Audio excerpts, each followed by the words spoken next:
गढ़ी ने टूरी जैसे सड़क के परी, जखरा गढ़ी ने टूरी जैसे सड़क के परी।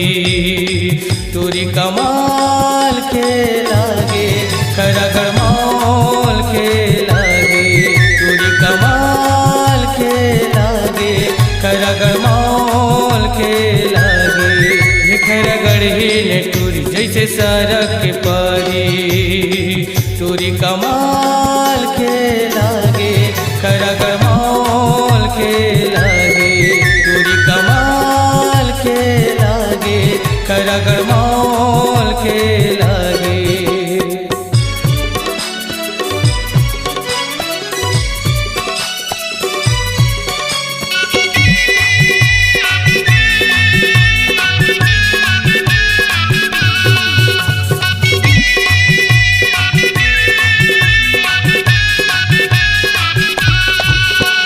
पतली कमरिया है बाली उमरिया है 16 बछर के टूरी, 16 बछर के टूरी, हाय हाय 16 बछर के टूरी। चाहे जवानी है चाल मस्तानी है अटियावत रहेंगे ये टूरी, हाय हाय अटियावत रहेंगे टूरी, हाय हाय अटियावत रहेंगे टूरी। टूरी बंगाला लाल के लागे खरा गरमाल के लागे, टूरी कमाल के लागे खरा गरमाल के लागे।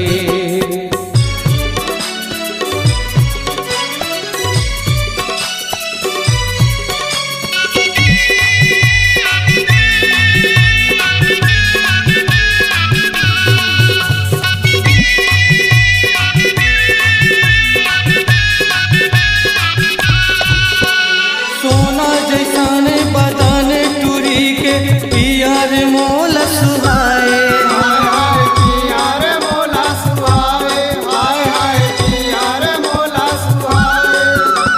मोरियंतस के भितरी मखोरी आके हावे समाए, हाय आके हवे समाए, हाय हाय आके हवे समाए।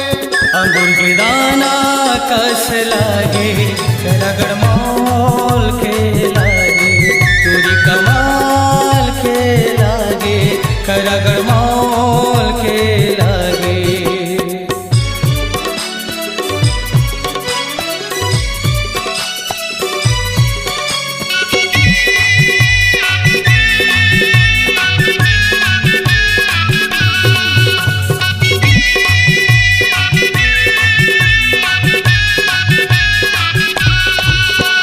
गावे गलीवा होवत हवे बस टूरी के चर्चा, हाय हाय बसे टूरी के चर्चा, हाय हाय बसे टूरी के चर्चा।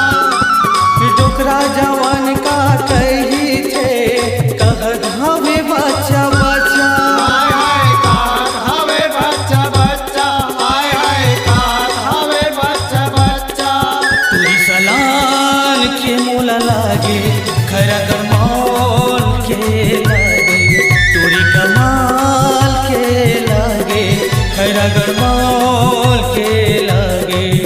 खरा गढ़ी ले टूरी लागे सड़क के परी, ये खरा गढ़ी ले टूरी लागे सड़क के परी।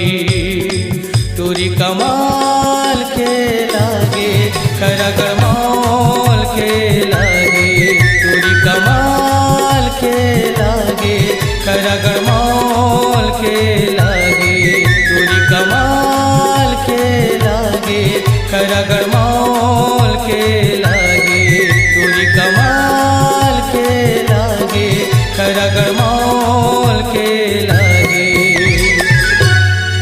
छत्तीसगढ़ी लोक कला मंच बलराम वर्मा कृत मया के छांव ग्राम राहुत खैरागढ़ की प्रस्तुति सुपरहिट एल्बम खैरागढ़ीन के मया, स्वर रुपेश साहू अनिल वर्मा के स्वर में, गायिका रानी ठाकुर, रेणु वर्मा एवं शालिनी जंगझेल के स्वर में। कार्यक्रम हेतु संपर्क करें मोबाइल नंबर 73548035